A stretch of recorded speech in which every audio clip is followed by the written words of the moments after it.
धनु राशि वाले बंधुओं, आप सभी का हृदय से अभिनंदन, आभार।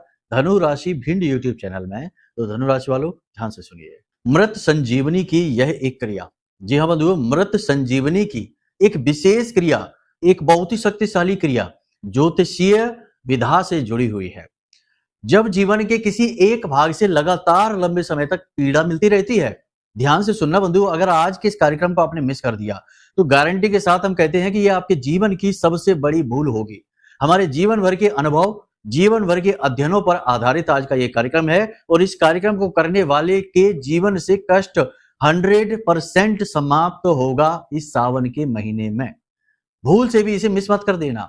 तो हम कह रहे थे कि ये जो विद्या है इसे मृत संजीवनी विद्या कहा जाता है और ये उसी मृत संजीवनी विद्या जो शुक्राचार्य के द्वारा प्रयोग की जाती थी राक्षसों को पुनर्जन्म देने के लिए, मृत से जीवित करने के लिए, बिल्कुल उसी तरीके से कार्य करेगी आपके जीवन में। देखो कैसे, ध्यान से समझिए। अगर आपकी कुंडली में किसी विशेष भाव में कोई ग्रह नहीं बैठा है तो उस भाव को सुप्त या मृत कहा जाता है, यानी उस भाव के अंदर कोई प्राण नहीं है, कोई ऊर्जा नहीं है, उसकी शक्तियां आपको किसी प्रकार से लाभ नहीं पहुंचा पाएंगे। जैसे कि कुंडली के दूसरे भाव में यदि कोई ग्रह नहीं बैठा हुआ है तो कुंडली का दूसरा भाव मृत है। अब वह जातक जीवन भर लाख पैसा कमाए लेकिन बचाकर 1 रुपया नहीं रख पाएगा। घर से उसे कभी सुख चैन नहीं मिल पाएगा, घर के लोग चाहकर भी उसका सपोर्ट नहीं कर पाएंगे। जय माई की बंधु गुरुदेव ने अपने साधना बल से महाशक्तिशाली पूर्ण रूप से जागृत रक्षा कवच का निर्माण किया है। यह रक्षा कवच आपकी कुंडली के सारे दोषों का नाश करता है, हर प्रकार के तंत्र मंत्र व पितृ दोष को समाप्त करता है, साथ ही शत्रुओं से भी मुक्ति दिलाता है और जातक को माँ बगलामुखी की छत्रछाया में बिल्कुल वैसे ही बचा कर रखता है जैसे एक माँ अपने छोटे से बालक को अपने आंचल में छिपा कर रखती है। याद रखना बंधुओं, ये कवच कोई चीज नहीं है, ये तो माँ बगलामुखी की पवित्र ऊर्जा है जो गुरुदेव ने अपने साधना बल से आपको प्रदान की है। जो भी इस कवच को धारण करेगा उसका कोई बाल भी बाका नहीं कर पाएगा, वो हर सुख को प्राप्त करेगा। मित्रों, इतना दिव्य कार्य केवल गुरुदेव के समान पवित्र हृदय वाला साधक ही कर सकता है, इसलिए गुरुदेव का ये कार्य बेहद सराहनीय है। अब आपका कार्य है कि वीडियो में दिए गए नंबरों पर फोन करिए और अभी अपना रक्षा कवच अपने घर मंगवा लीजिए और माँ बगलामुखी की शरण में आ जाइए। ये एक सुनहरा अवसर है जो जीवन में केवल एक बार प्राप्त होता है, इसलिए इसे गंवाना नहीं है। जल्दी से फोन करिए क्योंकि कवच बेहद सीमित संख्या में ही है। धन्यवाद। जय माई की। बहुत सारी बातें हैं इस विशेष विधा में, तो हम आज के इस कार्यक्रम में आपको बताने जा रहे हैं कि यदि आपके जीवन में कोई एक ऐसा कष्ट है जो बहुत लंबे समय से, वर्षों से आपको पीड़ित करता चला आ रहा है, जैसे वैवाहिक जीवन में सुख ही नहीं है, आपके लाख प्रयास करने के बाद भी आपको सुख मिल ही नहीं पा रहा है, आप उपाय कर करके थक चुके हैं, आपने तमाम जगह कुंडलियां दिखवा ली, सब कुछ करा लिया, तब भी कोई समाधान नहीं मिल रहा है, पहली चीज। दूसरा कि यदि कर्जा जो है वो खत्म ही नहीं हो रहा है, एक कर्जा हटाने के लिए दूसरा कर्जा लेना पड़ता है, कर्जा चुकाने के लिए लाख मेहनत कर ली, प्रयास कर लिए, लेकिन कर्जा है कि जीवन से बिल्कुल चिपक गया है, छूट ही नहीं रहा है। तो ऐसी विशेष अवस्था में, यानी कि किसी भी एक समस्या, बीमारी कोई एक ऐसी है जो पीछे पड़ गई है तो छुटकारा मिल ही नहीं रहा है, बहुत लंबे समय से आप उससे पीड़ित चल रहे हैं और तमाम डॉक्टर, इलाज, पैसा सब कुछ करके देख लिया लेकिन वो काम नहीं बन रहा, तंत्र मंत्र भी करा लिया, झाड़ फूंक भी करा ली, तब भी काम नहीं बन रहा है। तो 100% आपके जीवन में उस सुख की अवस्था मृत अवस्था है। जी हाँ, कोई भी आपको ये बातें बताएगा नहीं बंधुओं, क्योंकि ये बातें लोग पैसे लेकर बताते हैं। आप समझिए कि चीजें इस तरह कार्य नहीं करती हैं जैसे आप सोच रहे हैं कि कोई आएगा सीधे आपको कुछ बताएगा, आपका काम बन जाएगा। नहीं, ऊपर ऊपर की बातें बताई जाती है, अंदर की गहराई की बातें कभी नहीं बताई जाती, सतही बातों से काम चल जाता है। लेकिन हम आपको ये सारी बातें माई की सेवा में समर्पित कर रहे हैं, ठीक है? तो आप बिल्कुल पूरे विश्वास के साथ चीजों को समझिए, हम जो कह रहे हैं पूरा ध्यान यहां दीजिए क्योंकि ये समय है अपने जीवन को बदलने का। चित्त को बिल्कुल शांति के साथ यहां लगाइए। तो जब जीवन में कोई एक सुख लगातार लंबे समय से प्राप्त नहीं हो रहा है, बहुत कुछ करके देख लिया, प्रयास करके देख लिए, धन खर्च करके देख लिया, उपाय करके देख लिए, पूजा पाठ अनुष्ठान कर, मतलब कुछ बाकी नहीं बचा, इसके बाद भी जीवन में कोई बदलाव नहीं है, वो समस्या ज्यों की त्यों है। जैसे बीमारी है तो ज्यों की त्यों है, कर्जा है तो ज्यों का त्यों है। इसका मतलब यह है कि आपके जीवन में वो जो सुख मिलना था, स्वास्थ्य का सुख, धन का सुख, पारिवारिक सुख, शांति का सुख, वो जो भाव है, वो जो स्थिति है, वो जो सुख है, वो मृत अवस्था में है, या कह देते हैं कि निष्क्रिय अवस्था में है। वो आपको कभी नहीं मिलेगा। अब ऐसा क्यों होता है? प्रश्न ये आएगा कि भाई ऐसा क्यों? ये सुख से वंचित ही क्यों हैं हम हमेशा से? या ऐसा भी हो जाता है कभी-कभी जीवन में, कुछ समय तक तो वो सुख चलता है, उसके बाद वो सुख की अवस्था शून्य हो जाती है। फिर ऐसा बदलाव आता है कि जीवन में कष्ट समाप्त ही नहीं होता। तो लोग कहते हैं कि पहले हमारे हस्बैंड थे, बहुत अच्छे थे, हमारा बहुत ख्याल रखते थे, लेकिन अब अचानक जाने क्या हो गया कि हम पर ध्यान देना बिल्कुल ही बंद कर दिया। अब तो तलाक भी माँग रहे हैं। तो ये स्थिति इसीलिए उत्पन्न होती है। अचानक भी जीवन में ये स्थिति उत्पन्न हो जाती है, वो जो सुख होता है ना, वो मृत हो जाता है। अब इसी को जीवित करने की एक विधा है। इसे मृत संजीवनी विधा कहते हैं। इसे आज हम आपको बताने जा रहे हैं। कैसे ये होगा? क्या करना होगा? इसका नियम क्या है? सारी चीजें आपको ऐसे स्पष्ट तरीके से बताएंगे कि आपने यदि ये चीजें अपने जीवन में कर ली, यानी इस विधा को अपने जीवन में उतार लिया, 101% आपका वो सुख जागृत हो जाएगा, पुनर्जीवित हो जाएगा और पहले की तरह ही आपको लाभ देना शुरू कर देगा। जी हाँ, बहुत बड़ी बात है ये, बहुत बड़ा दावा है, लेकिन यह दावा इसलिए है क्योंकि हमने इसके अनुभव लिए हैं, तभी आपसे हम कह रहे हैं, ठीक है? हल्के में मत लेना इन बातों को।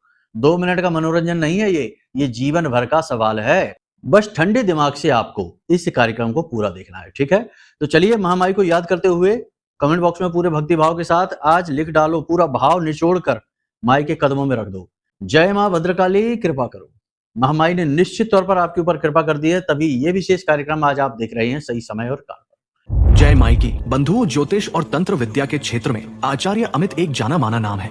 पूज्य गुरुदेव के साधनाओं और ज्योतिष विद्या के अनुभव बेहद दिव्य है। जी हाँ, पूज्य गुरुदेव ने जिसकी भी कुंडली का विश्लेषण किया और कुंडली के अनुसार उसे सटीक उपाय व महामाई माँ बगलामुखी की विशेष कृपा दी, उसके जीवन में सकारात्मक बदलाव तो आ ही है। फिर चाहे समस्या कितनी ही कठिन क्यों ना हो, समाधान तो अवश्य हुआ है। अब ऐसे में यदि आप भी अपने जीवन की किसी बड़ी समस्या से जूझ रहे हैं, जैसे कि कर्जा बढ़ता ही जा रहा है, काम धंधा और व्यापार सब रुक चुका है, रिश्ते नातों में तनाव हद से ज्यादा बढ़ गया है, पूरा जीवन ही नकारात्मकताओं से भर गया है, तो ऐसे में यही सही समय है जब आप श्रेष्ठ गुरु से मार्गदर्शन प्राप्त करें और जीवन के अंधकार को समाप्त कर दिव्य प्रकाश की ओर कदम बढ़ाएं। वीडियो में दिए गए नंबरों पर तुरंत संपर्क करिए और अपनी कुंडली का विश्लेषण व समाधान पूज्य गुरुदेव के द्वारा करवा लीजिए। देर ना करें, आपके देवी देवताओं के आशीर्वाद से ये मौका खुद चलकर आपके पास आया है, इसे गंवाना नहीं है। अभी फोन करें और गुरुदेव से मार्गदर्शन प्राप्त करें। महामाई आपका कल्याण करें। धन्यवाद। सबसे पहले बात करेंगे 5 बड़ी भविष्यवाणियों की, उसके बाद आपको इस मृत संजीवनी विधा को समझाएंगे। बहुत ही गहरे शोधों पर आधारित है, ठीक है? तो सबसे पहले बात करते हैं आपके जीवन की अगले 5 से 7 दिनों की 5 बड़ी भविष्यवाणियों के बारे में। लेकिन उससे पहले महामाई के लिए भाव यदि मन में गहरा है तो लिख डालिए कि मैं भी माई के परिवार का हिस्सा हूं, क्योंकि ये सारी चीजें जो जीवन में आती हैं, सुख संपत्ति और जीवन में जो शांति आती है, वो सब कुछ दैवी कृपा से ही प्राप्त होती है। केवल कर्म करने से मिलती तो दुनिया भर में कितने लोग कितनी मेहनत कर रहे हैं, कुकर्म कर रहे हैं, लेकिन तब भी छोटी छोटी चीजों के लिए तड़प रहे हैं। मिलती उसी को है जिसको ईश्वर की कृपा मिलती है, भाग्य जिसका उज्जवल होता है। तो ऐसे समझो चीजों को, ठीक है ना? बातों में ना आया करो, कोई कुछ भी कह देता है, आप कहते हैं हाँ ठीक है, कोई बात नहीं, कुछ नहीं होता पूजा पाठ से, छोड़ो, मेहनत करते हैं, कर्म करते हैं। अरे मेहनत तो सब करते हैं, ठीक है? तो आप समझिए कि बात करते हैं मूल विषय की, कि हमारा वो जो भाव है वो क्यों मृत होता है, क्यों वो स्थिति बनती है कि हमारे जीवन में वो सुख पूरी तरीके से समाप्त हो जाता है, मृत हो जाता है। प्रारब्ध, जी हाँ, हमारे पिछले जन्मों के जो कुछ न कुछ ऐसे कर्म होते हैं जो हमें इस जन्म में प्रारब्ध के रूप में प्राप्त होते हैं। अब किसी को संतान से, किसी ने पिछले जन्म में किसी के संतान को छीना, कोई गलत कर्म किया, अब इस जन्म में उसका प्रारब्ध बिगड़ गया, अब उसे संतान सुख प्राप्त नहीं होगा, संतान होगी ही नहीं, होगी भी तो बीमार, लगातार पैसा खर्चा कराती रहेगी और एक दिन इस संसार को छोड़कर चली जाएगी, संतान से बुरी तरीके से कष्ट। तो ये प्रारब्ध है, इसी की वजह से ये भाव मृत होते हैं। देखो, संतान का सुख का भाव मृत हो गया, संतान का सुख नहीं मिलेगा, तो इन्हें जागृत भी किया जा सकता है। देखो क्यों, मंत्र की शक्ति से। इसीलिए कहा है तुलसी बाबा ने, मंत्र महामणि विषम ब्याल के, मैटत कठिन पवन कभाल के। ये जो प्रारब्ध के कुअंक हैं, इन्हें मिटाने की शक्ति मंत्र के पास है, बस, ठीक है? तो ये चीजें आपने समझ ली। अब समझो भविष्यवाणियों की। अब सबसे पहली बात, 3 से 5 दिनों की भविष्यवाणी कर रहे हैं, चीजों को ध्यान से समझना, आपके जीवन की बातें हैं ये, 70 से 80% मैच करेंगे। अपना ही कोई एक व्यक्ति कुछ ऐसी बात बोलेगा, कोई ऐसा व्यवहार करेगा जो आपको बहुत चुभेगा, आप उसका जवाब नहीं दे पाएंगे किसी न किसी बात की वजह से, लेकिन मन में पशुपेश की स्थिति रहेगी, मन में आप परेशान रहेंगे, विचलित होंगे, मन खराब करेगी, ठीक है? इसी के साथ-साथ आप कोई ज़रूरी बात बार-बार भूल जाएँगे, जिससे आपको नुकसान उठाना पड़ जाएगा, ठीक है ना? यानी कि ज़रूरी चीज़ों को आप भूल जाएँगे, ज़रूरी काम करना भूल जाएँगे, ज़रूरी व्यक्ति से मिलना भूल जाएँगे, ज़रूरी जगह पर पैसे खर्च करना भूल जाएँगे, कुछ ना कुछ ऐसा जिससे आपको नुकसान उठाना पड़ेगा। करियर को लेकर बात कर रहे हैं, तो थोड़ा-सा अलर्ट रहना है, ठीक है ना? कोई पुराना रोग, पुरानी तकलीफ अचानक से उभर सकती है, खासकर गले और सीने में। किसी प्रकार की तकलीफ हो सकती है, दर्द हो सकता है, इन्फेक्शन हो सकता है, कोई पुराना रोग उभर सकता है, ठीक है ना? आपका कोई कीमती सामान कहीं छूट सकता है, मोबाइल है, पर्स है या फिर कोई आपका आभूषण, ज्वेलरी वगैरह है, ये कहीं छूट सकती है, तो थोड़ा-सा इसके बारे में भी आपको सतर्क रहना है।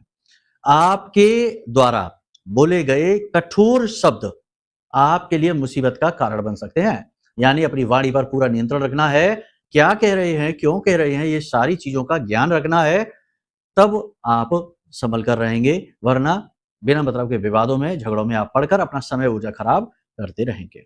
अब सबसे बड़ी बात कि अचानक से आपसे कोई उधार माँगेगा, अगले 2 दिनों के अंदर आपसे कोई व्यक्ति उधार पैसे माँगेगा, आप उधार माँगने वाले को ना भी नहीं कर पाएँगे, पैसा देना पड़ेगा और पैसा देना आपको भारी पड़ेगा। मना क्यों नहीं कर पाएँगे? क्योंकि जो व्यक्ति आया है, वो ऐसे रिश्ते से, ऐसे पद से आएगा जिससे आप मना नहीं कर पाएँगे। दूसरा कि कुछ ऐसे दायित्व आपके बन जाएँगे जिन दायित्वों की वजह से आप मना नहीं कर पाएँगे, लेकिन पैसा देना आपको भारी पड़ेगा। इसी के साथ-साथ होगा ये कि दिन भर तो आपका समय ठीक-ठाक गुज़रेगा, काम रहेगा, तनाव रहेगा, सब कुछ रहेगा, लेकिन शाम होते-होते आपका मूड खराब होने लगेगा। थोड़ा स्वास्थ्य भी आपका नरम होने लगेगा। थकावट की वजह से बुखार, हरारत, थकान, सुस्ती तो रहेगी ही, मन भी आपका कुछ नेगेटिव सा हो जाएगा, परेशान सा हो जाएगा, खराब सा मन होने लगेगा। तो ये थोड़ी-सी स्थिति ऐसी है कि यहाँ आपको संतुलन बनाने की आवश्यकता है। खान-पान पर ध्यान देना है, काम के चक्कर में खान-पान को नहीं भूलना, सेहत को नहीं भूलना है, पानी अधिक पीना है और अपने मन को नियंत्रण में रखना है। ज़रूरत से ज़्यादा टेंशनबाज़ी आप ले सकते हैं, जिसकी वजह से आपका मानसिक संतुलन हिल सकता है, यानी तनाव की स्थिति बढ़ सकती है, जो आपके लिए ठीक नहीं रहेगी। ठीक है? तो थोड़ा-सा अपने ऊपर काम करना है आपको, कहने का मतलब ये है नियंत्रण, आत्म-नियंत्रण दिखाना है। काम करते-करते यानी कि आप जब अपना काम करेंगे, बिज़नेस है, नौकरी है, जहाँ भी है, अचानक से बार-बार से कुछ अड़चनें आएँगी। ऐसा लगे जैसे कोई अदृश्य शक्ति है जो जानबूझकर आपको प्रताड़ित कर रही है, रोक रही है, रुकावटें डाल रही है। ऐसी अड़चनें बार-बार आएँगी जिनको सुलझाने में आपका पूरा दिन निकल जाएगा। आप खींच जाएँगे, परेशान हो जाएँगे। झल्लाहट में आप अपने कार्यस्थल पर किसी के साथ तनाव, विवाद की स्थिति उत्पन्न कर सकते हैं। इसी के साथ-साथ अंतिम भविष्यवाणी के अगले 3 से 5 दिनों में आप कोई एक ऐसा फैसला लेने वाले हैं, जो गलत साबित होगा और यह गलत फैसला भारी पड़ेगा आपके ऊपर, आपका नुकसान करा देगा, पैसे-रुपए को लेकर आपको परेशान कर सकता है या फिर आपके जीवन में कोई आप इस प्रकार का बदलाव कर सकते हैं, जो बदलाव आपको आने वाले समय में भारी पड़ेगा, परेशान करेगा। कहने का मतलब ये है कि ये जो समय और काल है, अगले 3 से 5 दिनों का वैसे अच्छा है, कोई ऐसी बुराई नहीं है। कुछ लोग कहेंगे कि आप पॉजिटिव अरे पॉजिटिव तो हम बोल ही देते हैं, कहते हैं ना कि अच्छा चल रहा है, कोई समस्या नहीं है। लेकिन नेगेटिव चीज़ों के बारे में बताना ज़्यादा बेहतर है, ज़्यादा उचित है, क्योंकि वहीं से परेशानी आएगी। अच्छा चलने को तो अच्छा कह देंगे, चीज़ें जो सामान्य चल रही थी, वो सामान्य गति में ही रहेंगी, कोई विशेष बाधा नहीं है, कोई विशेष व्याधि नहीं है। स्वास्थ्य सेहत को लेकर थोड़ा-सा सावधान रहना है। परिवार के साथ समय बिताइए, जिनसे आपको बहुत अधिक प्रेम है, उनके साथ अपना समय बिताइए और अपने मन की बातें उन्हें भी बताइए। ठीक है? कोई समस्या नहीं है। कुछ आपके आस-पास ऐसे लोग हैं जो आपसे बहुत अधिक प्रेम करते हैं, आपके लिए जीते-मरते हैं, तो आपको उनके बारे में भी जानना बहुत अधिक आवश्यक है। होता एकदम उल्टा है आपके साथ कि जो लोग आपके साथ चालबाज़ियाँ करते हैं, बदमाशियाँ करते हैं, आपको दुरुपयोग करते हैं आपका, ऐसे लोगों से तो आप बहुत अच्छा व्यवहार करते हैं। लेकिन जो लोग आपके चेहरे को देखकर जी रहे हैं, चेहरा देखकर जी रहे हैं, आपका आपके साथ हर पल हमेशा आपके सुख में सुखी, दुःख में दुखी होते हैं, आपको हिम्मत बँधाते हैं, ऐसे लोगों के दिल को आप दुखाते रहते हैं। ऐसा होता है आपके साथ। तो थोड़ा अच्छे-बुरे का यानी कि अपने और पराये का सही भेद करने में आप कमज़ोर हैं। इस बात का आप ख़्याल रखेंगे, तो आप खुश रहेंगे, ठीक है ना? वैसे सब कुछ ठीक है, ऐसी कोई बड़ी बात नहीं है। लेकिन अब बात करते हैं कि कोई एक विशेष दुःख अचानक से जीवन में खड़ा हो गया। उसका कोई मार्ग दिख नहीं रहा है कि अब इसका कैसे आप छुटकारा प्राप्त करेंगे। दूसरा कि ये भी नहीं पता चल पा रहा है कि ये जीवन में कष्ट आया तो आया क्यों? या फिर ऐसा है कि कोई एक कष्ट है जो लंबे समय से लगातार प्रताड़ित करता चला आ रहा है, पीड़ित करता चला आ रहा है, तो उस कष्ट से छुटकारा। बात करते हैं मृत संजीवनी विधा के विषय में। मृत संजीवनी विधा जो है ना, ये बहुत ही शक्तिशाली विधा है।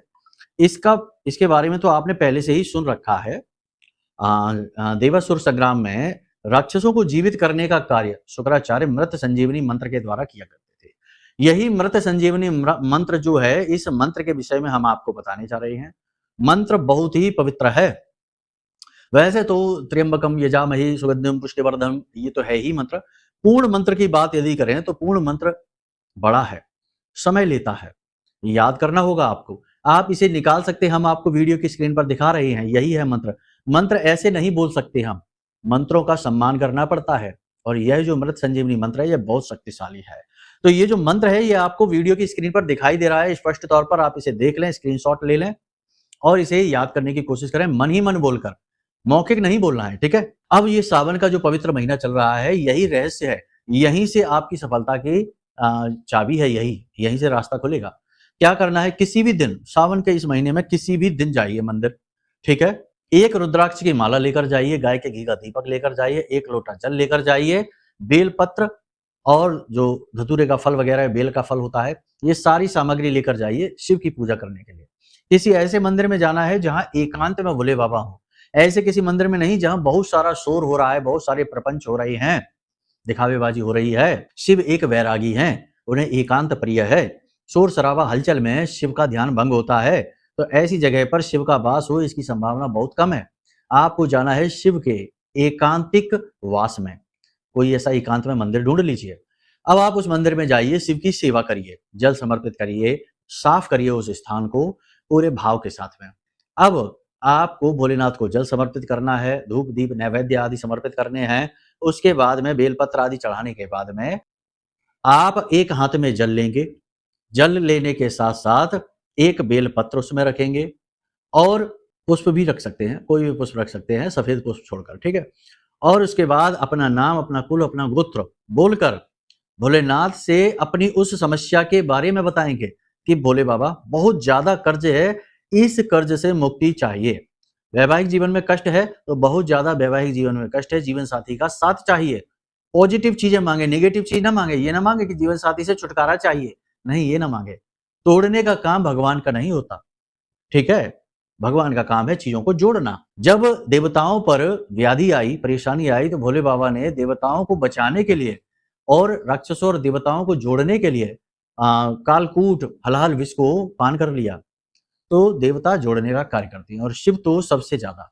तो आपको कोई पॉजिटिव इच्छा मांगनी है, जो समस्या है जिससे आप लंबे समय से पीड़ित हैं वो, उसके बाद आपको बोलना है कि इस समस्या के छुटकारा हेतु हम 11 दिन का विशेष संकल्प लेते हैं, 11 माला मृत संजीवनी मंत्र अनुष्ठान का। इस प्रकार ये कठिन है, बहुत कठिन है, मेहनत लगेगी, मेहनत से पीछे नहीं हटना है, ठीक है ना। 11 माला नहीं कर पा रहे हैं, कोई बात नहीं, 7 माला कर लो, 5 माला कर लो, 3 माला कर लो, 3 माला से कम नहीं, ठीक है, 3 माला से कम नहीं। जितनी ज्यादा माला करेंगे उतनी जल्दी फलित होगा, उतना ही तीव्र फल होगा, ठीक है। मेहनत तो लगेगी, कोई बात नहीं। तो आपने समझ लिया। अब आपने जल जमीन पर छोड़ देना है, रुद्राक्ष की माला लेकर बैठ जानी है, गोमुख लेकर बैठना, गोमुखी ऐसे नहीं, हाँ। और उसके बाद बैठकर जाप करना शुरू कर देना है वहीं पर। गाय के घी का दीपक लगातार जलते रहना चाहिए, बड़ा दीपक लेकर जाना, बुझना नहीं चाहिए बीच में। वहीं पर बैठकर जाप कर लीजिए, 3 माला, 5 माला, 7 माला, 9 माला, 11 माला, जितना आपका मन करे। एक बार जितनी माला आपने जाप की, लगातार फिर 11 दिनों तक उतनी ही माला जाप करनी है। जैसे 3 माला पहले दिन की है, 3 माला का संकल्प लिया है, तो प्रतिदिन 11 दिनों तक 3 माला जाप करेंगे। या फिर एक चीज और है कि जिस समय पर शुरू किया है, जैसे सुबह 10 बजे से शुरू किया है, तो प्रतिदिन, पहले दिन 10 बजे किया तो प्रतिदिन 11 दिन तक लगातार 10 बजे तक ही होगा, सुबह 10 बजे ही होगा। 10 के 9 हो सकते हैं, 10 के 11 हो सकते हैं, लेकिन ऐसा नहीं होगा कि 10 बजे के 1 बज रहे हैं या 10 बजे के सुबह 5 बजे ही पहुंच गए, ऐसा नहीं, ठीक है ना। एक ही स्थान पर बैठकर जाप करना है, अपने आसन को बदलना नहीं है, ठीक है। बात नहीं करनी है, जाप करते समय किसी और पर ध्यान नहीं देना है, किसी से बात नहीं करनी है, मन नहीं भटकाना है, एकाग्र रहना है, इस मंत्र का आपको जाप करना है। कोई कहेगा कि इसमें गुरु दीक्षा की आवश्यकता है, तो भोलेनाथ को अपना पहले गुरु बना लो। हाथ जोड़कर भोलेनाथ से कहो कि प्रभु आप ही हमारे गुरु हैं, आप ही हमारे मार्गदर्शक हैं, आप ही हमारे पिता हैं। हम इस साधना को करने जा रहे हैं, आप इसमें हमारा मार्गदर्शन करिए। भोलेनाथ से बड़ा गुरु कोई नहीं है इस ब्रह्मांड में। ऐसे अनंत कोटि ब्रह्मांड के भी गुरु हैं, ठीक है? तो गुरु उन्हीं वो बना लो। बाकी आपके जीवन की जो परिस्थितियां हैं वो भी गुरु हैं। गुरु भौतिक शरीर में, इंसानी शरीर में आपके पास आए ऐसा आवश्यक नहीं है। आपके मन के विचार भी आपके गुरु हो सकते हैं। किसी के द्वारा कहा गया एक शब्द भी आपके गुरु हो सकते हैं, या आपके जीवन में चल रही विपरीत परिस्थितियां भी आपकी शिक्षक, आपके गुरु हो सकते हैं। तो गुरु के कई रूप हैं, तो आप इंतजार न करिए कि कोई गुरु आकर आपसे बोले। बाकी हम आपको बता ही रहे हैं, तो इस नाते हम आपके गुरु हो जाते हैं। तो आप इस चीज से टेंशन फ्री रहिए। गुरु दीक्षा वाला कोई भी ऐसा कॉन्सेप्ट यहाँ नहीं लगेगा। ये छोटी सी साधना मात्र है, ठीक है? बस आप इसे करके देखिए। 11 दिन पूर्ण होने से पहले पहले आपका काम बनेगा। भयानक से भयानक कर्जा हो, उसकी कर्जे से मुक्ति के मार्ग बन जाएंगे। रिश्ते में कितनी ही बड़ी परेशानियां आ रही हो, छुटकारा मिलेगा। मतलब कि आपने जो सोच रखा है वो भाव जागृत हो जाएगा, जीवित हो जाएगा, और वहां से सुख निकलना शुरू हो जाएगा, और जो दुख की कालिक है वो छंटनी शुरू हो जाएगी। प्रभाव आप स्वयं खुद महसूस करेंगे। करके एक बार आप देखो, फिर आप हमें बताना। कोई ऐसा मिला ही नहीं जिसने कहा हो कि गुरुजी लाभ नहीं मिला। 100% लाभ मिलेगा। प्रारब्ध कट जाता है, ठीक है? मंत्र की शक्ति है, और ये तो बहुत बड़ा महामंत्र है, बहुत ही शक्तिशाली है, ठीक है?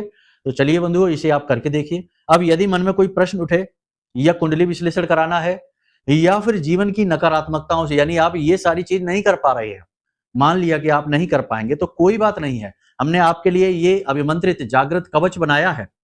इस कवच को आप अपने घर मंगवा लो और इसका प्रयोग करना शुरू कर दो, ठीक है? मार्केटिंग नहीं है, ये जीवन भर की साधना का बेहतरीन प्रतिफल है जो एक गुरु अपने शिष्य को दे रहा है।